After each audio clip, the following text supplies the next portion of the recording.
नमस्कार दोस्तों, स्वागत है आपका इस नए वीडियो में। इस वीडियो में हम डिस्कस करने वाले हैं मिंडा इंडस्ट्रीज़ के राइट्स इशू के बारे में। और सबसे पहले जानेंगे कंपनी का डिटेल्स, उसके बाद इशू डिटेल, उसके बाद जानेंगे कैसे हम इस राइट्स इशू में अप्लाई कर सकते हैं।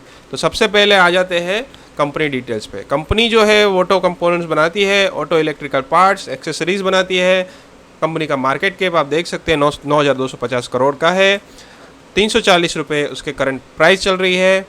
और आप देख सकते हैं प्रमोटर होल्डिंग 70% और प्लेजिंग नहीं है प्रमोटर के द्वारा। डेट टू इक्विटी 0.6 और नेट ब्लॉक जो है अभी रिसेंट ईयर में 2216 करोड़ का 2216 करोड़ का नेट ब्लॉक है। मतलब कि इन्वेस्टमेंट पिछले साल से ज़्यादा किया हुआ है। और आप देख सकते हैं ROE अच्छा नहीं दिख रहा है। 15% होता तो इसको अच्छा बोल सकते थे। तो आप देख सकते हैं प्राइस टू अर्निंग रेशियो जो दिख रहा है वो 56.63 दिख रहा है, जो एवरेज इंडस्ट्री का PE है उससे ज़्यादा है। तो ये हो गया कंपनी का डिटेल्स। चार्ट्स पे आ जाते हैं। चार्ट्स पे अभी दिख रहा है 342 रुपीज़ का प्राइस चल रहा है मिंडा इंडस्ट्रीज़ का। तो 342 रुपीज़ का प्राइस चल रहा है और आपको कंपनी दे रही है 250 रुपीज़ में शेयर जो मिलेगा आपको राइट्स के द्वारा 250 रुपीज़ में मिलेगा। तो मेरे ख्याल से ये आपके लिए अच्छी डील है। 90 रुपीज़ कम में कंपनी आपको दे रही है और अराउंड 30% का डिस्काउंट आपको मिलेगा। तो कंपनी के सेल्स के बारे में थोड़ा जान लेते हैं। सेल्स में कितने परसेंटेज कंट्रीब्यूशन किस प्रोडक्ट का है उसके बारे में ये चक्र जो है दिखा रहा है आपको। तो स्विचिंग सिस्टम 37.8%, मतलब कि उसका जो टोटल सेल्स का 37.8% जो है स्विचिंग सिस्टम से उसकी सेल्स आ रही है। और इसका मार्केट शेयर है 55%, मतलब कि पूरे इंडिया में 55% प्रोडक्ट स्विचिंग सिस्टम के वो मिंडा इंडस्ट्रीज़ प्रोवाइड करती है।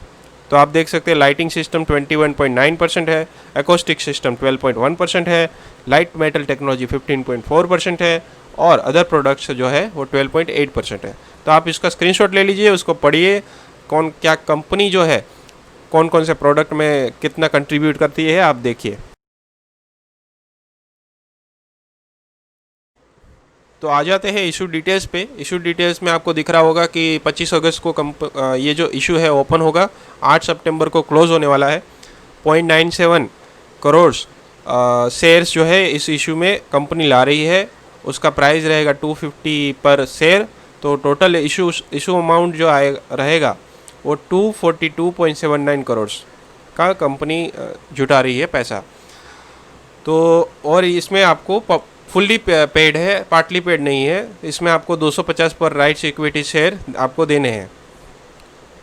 और इसका जो रेशियो रखा गया है 1:27 रखा गया है, मतलब कि जिसके पास 27 शेयर्स रिकॉर्ड डेट पे थे उसको एक RE मिलेगा और एक राइट्स इक्विटी शेयर के लिए अप्लाई कर सकता है।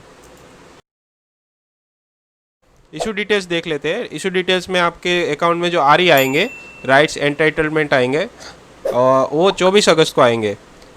मतलब कि मिंडा RE करके जो रहेगा वो 24 अगस्त को आपके अकाउंट में दिखेगा, अगर आपके अकाउंट में शेयर्स रिकॉर्ड डेट पे थे तो। और आप देख सकते हैं इशू ओपनिंग डेट है 25 तारीख, मतलब 25 तारीख को आप लिंकिंग टाइम पे जाके शेयर्स को अप्लाई भी कर सकते हैं। और अगर आप शेयर्स को अप्लाई नहीं करना चाहते हैं 250 रुपीज़, तो आप जो RE आपको मिला है उसको मार्केट में बेच सकते हैं। और इस RE को बेचने का लास्ट डेट जो रहेगा वो 3 सितंबर रहेगा। और क्लोज आप जो लिंकिंग टाइम में जाके अप्लाई करेंगे उसका जो रहेगा वो 8 सितंबर रहेगा। 8 सितंबर लास्ट डेट है आपको इस इश्यू में अप्लाई करने का। तो ये बाकी का डिटेल्स जो देख लीजिए आप। बेसिस ऑफ अलॉटमेंट 16 तारीख को होगा, डेट ऑफ अलॉटमेंट होगा सितंबर 17 और डेट ऑफ क्रेडिट होगा, मतलब डीमेट अकाउंट में जब आएगा 18 सितंबर को आएगा। और date of commencement of trading तो आप देख सकते हैं कि 22 सितंबर को ये जो शेयर है आप मार्केट में बेच पाएंगे। तो इस इशू का ऑब्जेक्टिव क्या है वो देख लेते हैं। तो ये कंपनी जो है रीपेमेंट और prepayment of all or of a portion of the principal interest of certain borrowings availed by the company, मतलब कंपनी ने जो कर्जा लिया है उसका प्रिंसिपल और इंटरेस्ट वो पे करना चाहती है। दूसरा ये है investment in company joint venture Toyoda Gosei Minda India private limited. तो ये जो Toyoda Gosei Minda India private limited है उसमें कुछ इन्वेस्टमेंट करना चाहती है और जनरल कॉरपोरेट पर्पस, मतलब कि ये जो इशू लाए है उसका जो जनरल खर्चा रहेगा उसके लिए। तो एनएससी का सर्कुलर एक आया था जो मिंडा इंडस्ट्रीज़ का राइट्स इशू आया है और उसमें क्या है कि जिसके अकाउंट में रिकॉर्ड डेट के दिन शेयर्स रहेंगे उसको ये मिंडा आरी करके होल्डिंग में दिखेंगे 25 तारीख को। तो ये मिंडा आरी को वो बेच या खरीद सकते हैं, जिसको बेचना है वो बेच सकता है, खरीदना है खरीद सकता है। तो ये ट्रेड टू ट्रेड सेटलमेंट होगा, मतलब कि किसी ने सपोज़ डे 1 पे लिया है तो 2 दिन के बाद वो बेच सकता है। और आप देख लीजिए, इसको इंट्राडे नहीं कर सकते, इसमें ट्रेड टू ट्रेड सेटल होगा। देखिए लिखा है यहाँ पे, the rights entitlement of Minda Industries Limited shall be traded in trade to trade segment in compulsory demat for all investors. तो आप देख लीजिए, इसका सीरीज़ जो है बी सीरीज़ है, मतलब कि इसमें आप आज लेंगे तो कल नहीं बेच सकते, परसों नहीं बेच सकते, उसके बाद के दिन बेच सकते हैं। तो नेक्स्ट आ जाते हैं अप्लाई कैसे करना है। तो अप्लाई करने के लिए सबसे पहले आपको क्या करना है, डिस्क्रिप्शन में एक लिंक दिया है, कमेंट्स में भी होगा, उसमें आपको क्लिक करना है।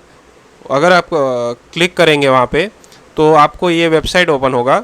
इस वेबसाइट में यहाँ पे आपको दिख रहा होगा प्लीज़ सिलेक्ट कंपनी नेम, तो यहाँ पे आपको क्लिक करना है।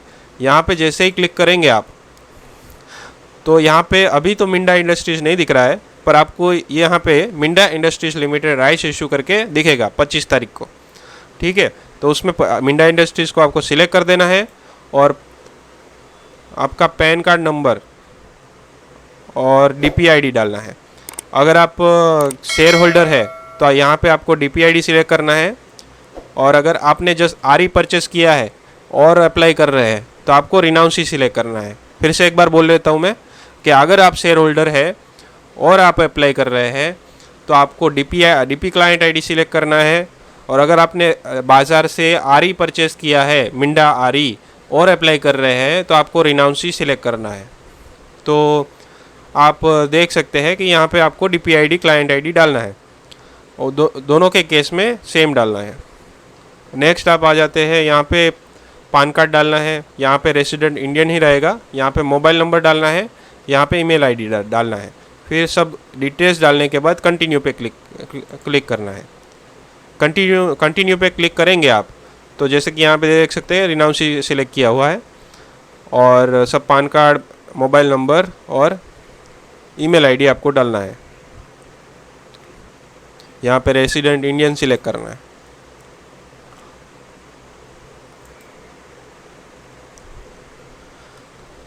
तो जब आप मोबाइल नंबर डालेंगे, ईमेल ID डालेंगे तो आपको OTP एक सेंड करने के लिए बोलेगा मोबाइल और रजिस्टर्ड ईमेल ID पे। तो आपको इसमें ओके क्लिक कर देना है।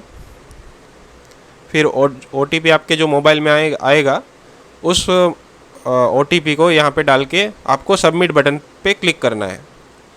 तो आपका फर्स्ट जो शेयर होल्डर डिटेल है वो कंप्लीट हो जाएगा। फिर आपको ये सब डिटेल्स फिल करना है। इसमें शेयर होल्डर का नाम, मतलब कि आपका जो डीमेट अकाउंट में नाम लिखा है वही नाम यहाँ पे आप डाल दीजिए। फिर आप अगर शेयर होल्डर है तो यहाँ पे number of shares as on record date, मतलब कि आपको सपोज जितने शेयर्स है वो यहाँ पे आपको दिखेंगे। जैसे 27 शेयर है तो 27 दिखेगा। तो नंबर ऑफ़ शेयर्स एंटाइटल्ड, अगर आप शेयर होल्डर है तो यहाँ पे आपको, अगर आपके पास 27 शेयर थे तो एक दिखेगा, 270 शेयर्स अगर है तो 10 दिखेगा। तो आप कितने शेयर के लिए अप्लाई करना चाहते हैं वो यहाँ पे लिखिए। अगर आपको 10 एंटाइटल है तो 10 लिखिए। अगर रिनाउंसी है आप तो आपको जितने आरी परचेस किए हैं वो यहाँ पे लिखना है। सपोज़ आपने 50 आरी परचेस किया है तो यहाँ पे 50 लिखना है और बाद में यहाँ पे भी 50 लिखना है कि मैं अप्लाई कर रहा हूँ 50 के लिए। तो यहाँ पे अमाउंट आ जाएगा 250 इंटू दिस करके अमाउंट आ जाएगा। उसके बाद आपको कंटिन्यू करना है। तो देख सकते हैं यहाँ पे मैंने नाम डाल दिया है और ये जो है ये दूसरा राइट्स इशू का डिटेल्स है। तो आपको जैसे कि यहाँ पे दिख रहा है, अगर रिनाउंसी है तो ऐसे डालना है, अगर आप शेयर होल्डर है तो ये दोनों फील्ड आपके ऑलरेडी भरे हुए आएंगे। आपको सिर्फ यहाँ पे जितने अप्लाई करने हैं उसके डालना है। ऑटोमेटिक यहाँ पे 250 इंटू दिस आ जाएगा। जैसे कि यहाँ पे 1500 आया है तो ये 250 इंटू दिस आ जाएगा। तो आपका जो रहेगा वो 25,000 रहेगा। 250 इंटू 100, सपोज आप 100 शेयर्स के लिए अप्लाई कर रहे हैं, 100 आर परचेस किया है तो आपको 25,000 रुपये पे करने हैं। और अगर आप शेयर होल्डर है और आपके पास 270 शेयर्स थे और आपको 10 जो है इक्विटी शेयर मिले हैं राइट्स मिले हैं, तो आप 10 के लिए अप्लाई करेंगे तो यहाँ पे 2500 आएगा और बाद में आपको कंटिन्यू प्रेस कर देना है। फिर आपको नेट बैंकिंग पे क्लिक करना है और बैंक डिटेल्स आपको डालना रहेगा। तो नेम ऑफ द बैंक आपको सिलेक्ट करना है यहाँ पे, जैसे कि SBI या फिर जो भी आपकी बैंक है उसको आपको सिलेक्ट करना है और यहाँ पे बैंक का IFSC कोड डाल देना है, आपका अकाउंट होल्डर का नाम डालना है, सिंगल है या जॉइंट अकाउंट है उसको सिलेक्ट करना है, सिंगल या जॉइंट अकाउंट सिलेक्ट करना है, बैंक अकाउंट नंबर डालना है, फिर से बैंक अकाउंट नंबर डालना है। और अगर आपका फर्स्ट होल्डर नहीं है तो आपको कैंसिल चेक एक अपलोड करना रहेगा। तो आप तो ये जो अकाउंट आपने डाला हुआ है उसमें अगर आप फर्स्ट होल्डर नहीं है तो आपको कैंसिल चेक अपलोड करना रहेगा, जो कि यहाँ पे आप चूज़ फाइल करके अपलोड कर सकते हैं। तो नीचे आ जाएंगे अगर, तो आपको दिख रहा होगा ये सब, आप चेक कर दीजिए और इसमें वैलिडेट अकाउंट पे क्लिक करिए। वैलिडेट अकाउंट में क्लिक करेंगे तो आपके अकाउंट में 1 रुपये जमा होगा और आप बाद में पेमेंट पे क्लिक करेंगे और बाद में आज ये जो पैसे है वो आप नेट बैंकिंग की वेबसाइट पे ये जो डायरेक्ट करेंगे। फिर बाद में आप जो है नॉर्मली जो नेट बैंकिंग से आप पेमेंट करते हैं वैसे ही जस्ट पेमेंट आपको करना है। अगर वीडियो पसंद आया तो वीडियो को लाइक करिए और अपने दोस्तों के साथ शेयर करिए और इस चैनल को सब्सक्राइब करना ना भूलें। Thank you very much.